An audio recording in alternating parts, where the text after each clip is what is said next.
saya jadi teringat dengan sumpah Ahok di masa lalu.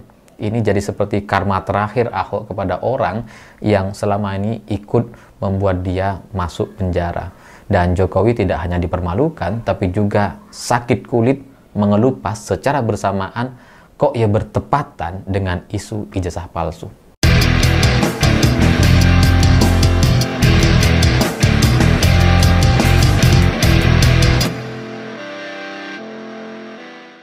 Selamat malam semuanya. Reuni Angkatan 80 UGM yang dilaksanakan oleh Jokowi dan kawan-kawannya kemarin itu justru membuat orang-orang jadi semakin curiga bahwa nampaknya ijazah Pak Jokowi emang palsu. Ya karena tujuan dengan pelaksanaan reuni yang serba mendadak dan instan ini itu kan tujuan akhirnya adalah untuk meyakinkan semua kita bahwa Jokowi emang alumni UGM. Ini buktinya. Teman-temannya banyak. Banyak yang hadir dan ikut reuni gitu ya. Itu bagian dari cara untuk meyakinkan orang-orang terkait ijazah Pak Jokowi. Tapi ternyata hasilnya ternyata bukan semakin yakin, kita justru semakin mencurigai gitu. Karena ada banyak sekali kejanggalan dan tidak biasa dalam aktivitas reuni yang dilaksanakan oleh Jokowi dan kawan-kawannya ini gitu. Karena katanya itu fakultas kehutanan gitu ya. Tapi yang satu jurusan itu ada yang bilang dulu nggak ada jurusan, oh itu kelasnya sama dan sebagainya.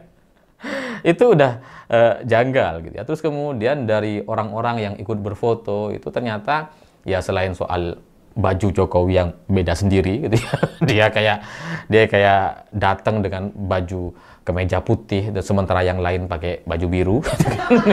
Ini kayaknya bukan reuni ya.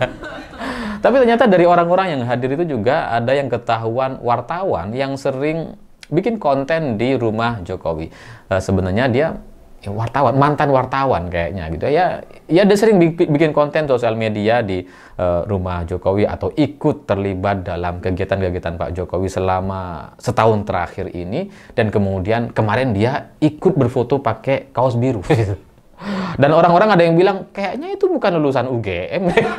Kok tiba-tiba dia juga pakai kaos biru gitu. Dan yang paling lucu menurut saya adalah Mulyono gitu. Karena diwawancarai sama Kompas dan tatapan matanya tatapan khas yang seolah-olah ingin meyakinkan penanya, tapi sebenarnya itu sangat meragukan. Saya nggak bicara soal wajahnya gitu ya, wajahnya Pak Mulyono.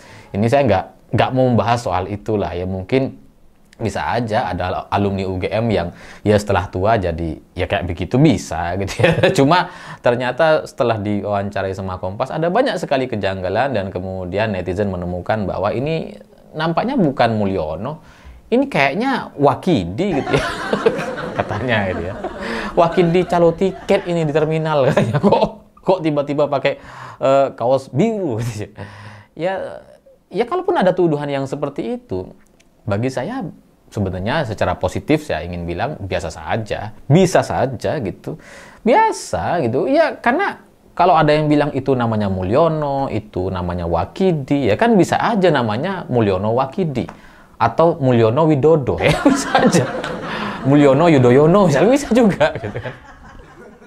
Dan kalau kemudian sekarang dia jadi calo tiket terminal, ya apa salahnya gitu.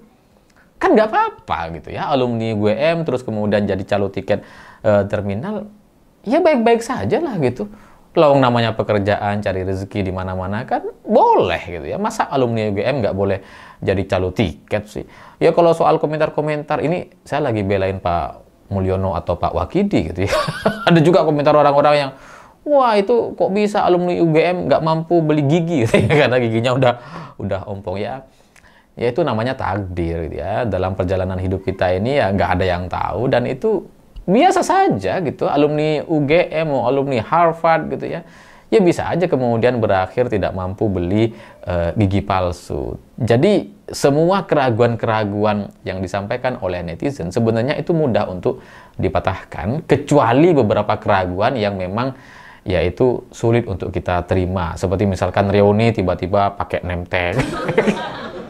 Reuni ada yang pakai baju putih sendiri, reuni kok kayak begitu gitu ya. Karena kalau kalian pernah reuni pasti nggak akan demikian gitu. Dan itu akan menjadi sebuah acara reuni yang paling meragukan. Karena reuni pakai name tag, pakai ID card, itu menunjukkan nggak saling kenal. Ya kan? Orang baru itu kayaknya tuh, lihat ID card-nya namanya siapa gitu ya.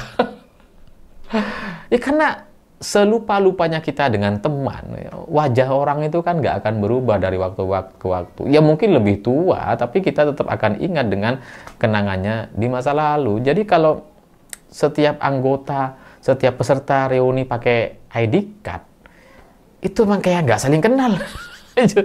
Pakai ID card supaya saling sapa gitu. Namanya Nurul, Ali misalkan. Ya, ketika bertemu, oh Nurul. Pura-pura pura-pura kenal gitu kan. Supaya kalau ada media ngelihat, oh akrab mereka ya, oh beneran alumni nih, beneran reuni. Ya karena kalau pakai ID card kayak gitu, semua orang bisa ngarang cerita gitu. Kalian coba aja tuh, kalian pertemukan orang-orang asing sama-sama pakai ID card, dikasih briefing gitu.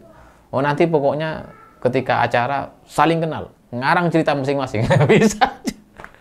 Itu bisa kelihatan sangat alami sekali gitu.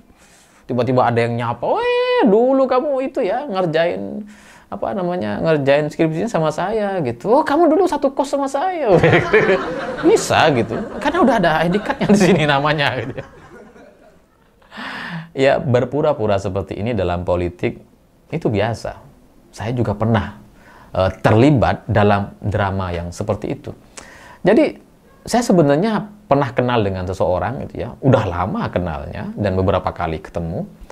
Terus kemudian di suatu kesempatan orang-orang nggak tahu kalau saya kenal dengan orang tersebut, dengan teman saya ini gitu. Dan saya ketika bertemu dengan teman saya ini diperkenalkan dengan orang yang sebetulnya saya udah kenal gitu. Ini kenalin Mas Alif. Padahal saya udah berkali-kali ketemu sampai dikenalin gitu. Jadi dalam politik itu sangat biasa sekali, dan itulah yang membuat saya jadi curiga, kayaknya ID card itu tujuannya mengarah ke sana gitu ya. Skenario atau gaya-gaya politik. Selain itu, reuni ke-45 katanya, dari angkatan 80. Itu kalau dihitung memang benar sih. 1980 ditambah 45, itu jadinya 2025. Tahun ini 2025 gitu ya. Memang gitu. Cuma kan sejak kapan konsep reuni itu dihitung dari tahun masuknya. Ini kan angkatan 80, masuknya tahun 80. Kok bisa mereka reuni ke-45 di tahun 2025 dan hitungannya sejak mereka masuk? Artinya, ya mereka udah reuni meskipun masih belum lulus. Ini banyak juga yang mempermasalahkan. Ini aneh, kok bisa? Ya tapi ya reuni bisa aja, mau dihitung bagaimanapun terserah yang mengadakan menurut saya gitu ya. Sama lah seperti reuni 212 gitu ya, yang nggak pernah kuliah, nggak pernah bersama-sama, cuma pernah demonstrasi sehari bersama-sama, terus kemudian mereka ngadain reuni tahunan gitu kan. Tiap tahun, tiap akhir tahun mereka ada reuni. Jadi ya biasa aja lah gitu ya, terserah yang mengadakan reuni dong. Harusnya.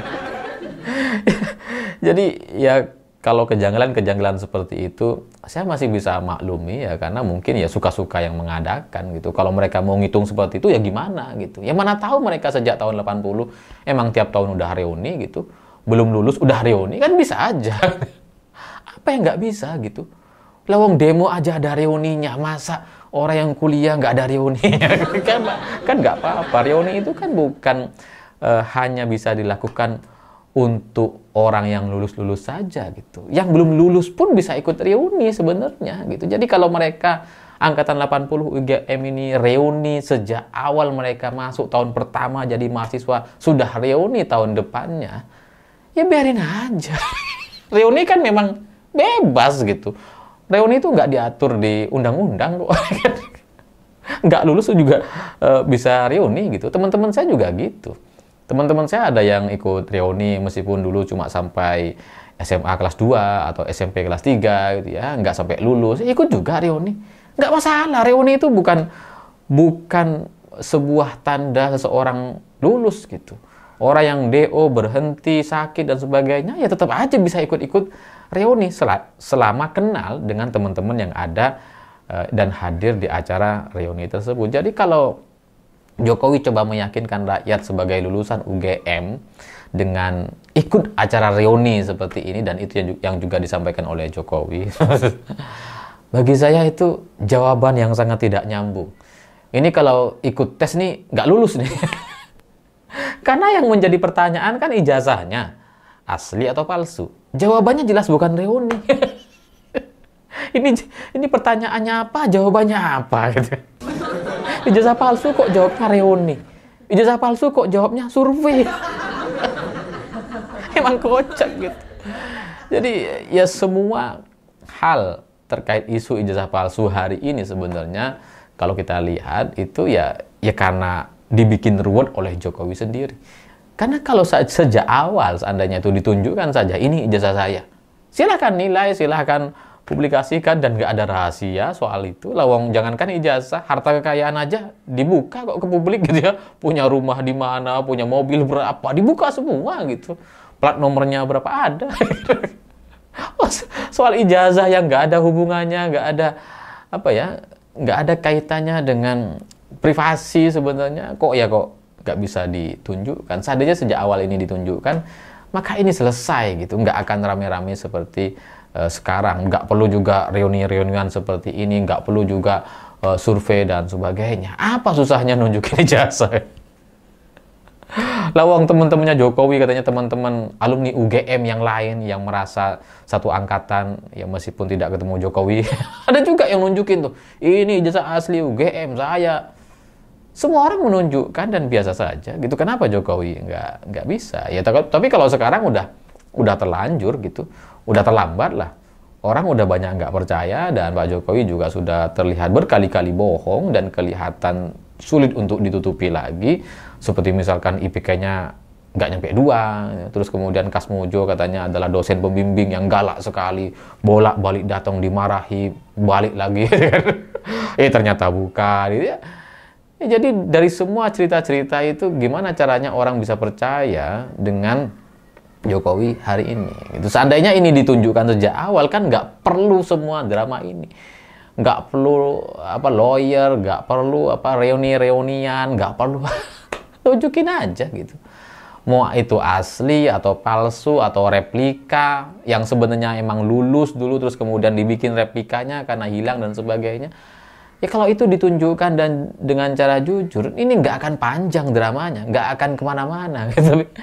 Tapi ya inilah mungkin takdirnya gitu. Saya coba melihat dan coba ingin mengungkit lagi soal apa yang dilakukan oleh Pak Jokowi di masa lalu. Karena kalau melihat hari ini Jokowi diperlakukan seperti ini, 3 atau 4 tahun yang lalu kita tidak berpikir ke arah ini. Kita tidak membayangkan Jokowi akan seperti ini. Kita bayangannya Jokowi akan jadi sekjen PBB gitu ya. Bukan kemudian jadi petugas partai PSI. Kita membayangkan itu semua. Tapi hari ini Jokowi benar-benar dipermalukan. Dan kalau mengingat kalimat dipermalukan, saya terus terang jadi ingat dengan cerita atau pernyataan Ahok itu. Sumpah Ahok ketika mau dipenjara, divonis bersalah oleh hakim, Tuhan akan membuktikan satu persatu akan dipermalukan. Dan itu kayaknya masih ada juga hubungannya dengan Jokowi. Karena dulu Jokowi adalah orang yang dianggap mendorong supaya Ahok segera tersangka dan dipenjara atas kasus penistaan agama. Karena kalau Ahok tidak dipenjara dan tetap menjadi gubernur DKI Jakarta, itu akan memberatkan Jokowi di Pilpres 2019 lalu gitu. Jadi ya udahlah, dorong Ahok biar masuk dan kemudian selesai gitu kan. Itu kata Ahok sendiri. Itu kata Ahok sendiri, bukan kata saya, ini bukan analisa, itu kata Ahok sendiri. Jadi ya kalau sekarang Jokowi dipermalukan seperti ini, saya jadi teringat dengan sumpah Ahok di masa lalu. Ini jadi seperti karma terakhir Ahok kepada orang yang selama ini ikut membuat dia masuk penjara. Dan Jokowi tidak hanya dipermalukan, tapi juga sakit kulit mengelupas secara bersamaan kok ya bertepatan dengan isu ijazah palsu. Semuanya sangat rapi sekali sebagai sebuah takdir dan Ya, itu hanya bagian dari analisa yang mungkin ada orang tidak setuju dengan saya. Tapi itulah yang disampaikan Ahok di masa lalu. Satu persatu akan dipermalukan. Dan hari ini yang sedang dipermalukan adalah Jokowi dan keluarganya. Saya pikir itu. Terima kasih sudah menonton. Begitulah kura-kura.